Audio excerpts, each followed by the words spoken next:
বৃষ্টি থামার নাম নেই, জেলায় জেলায় বৃষ্টি।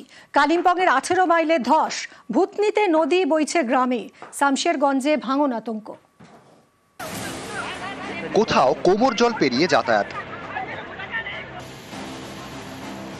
কোথাও ফুসছে নদী, ভাঙছে বাঁধ। দক্ষিণবঙ্গের পরে উত্তরবঙ্গ, জেলায় জেলায় বৃষ্টি। কালিম্পংয়ের 18 মাইলে ধস। সিকিমে ভারী বৃষ্টির জের, ফুঁসছে তিস্তা।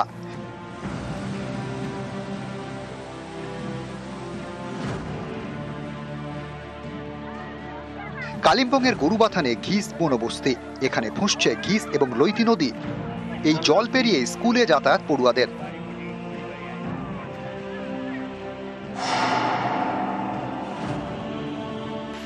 মালদার মানিকচকের ভূতনি, এখানে ফুঁসছে ফুলহার।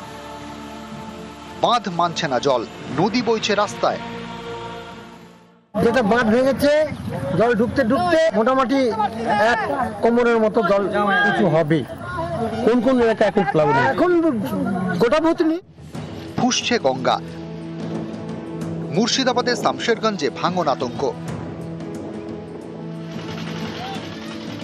আমাদের বাড়িতে ঝুলছে, পড়ে যাচ্ছে বলে মানে থাকাই তো হচ্ছে না আমাদের বাড়ির কাছে। কি করবো, কোন অবস্থাতে তো কোন ব্যবস্থা হচ্ছে না। কোচবিহারে তুফানগঞ্জ, এখানে ফুঁসছে রায়ডাক, ভাঙছে পাড়।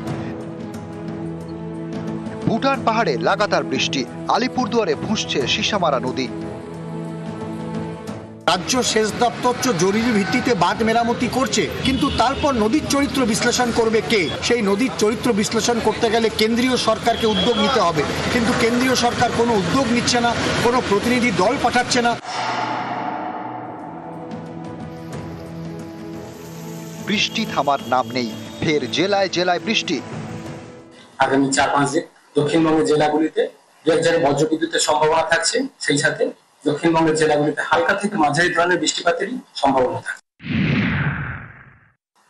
উত্তরবঙ্গের জন্য গত কয়েকদিন ধরে যেটা ভারী বৃষ্টি উত্তরের জেলাগুলি হচ্ছিল, তো আগামী কিছুদিন সেটা কমে যাবে। 16-17 তারিখ আবার সামান্য একটু বাড়বে, কিছুটা বাড়বে, বিশেষ করে উত্তরের জেলায়। নিউজ 18 বাংলা।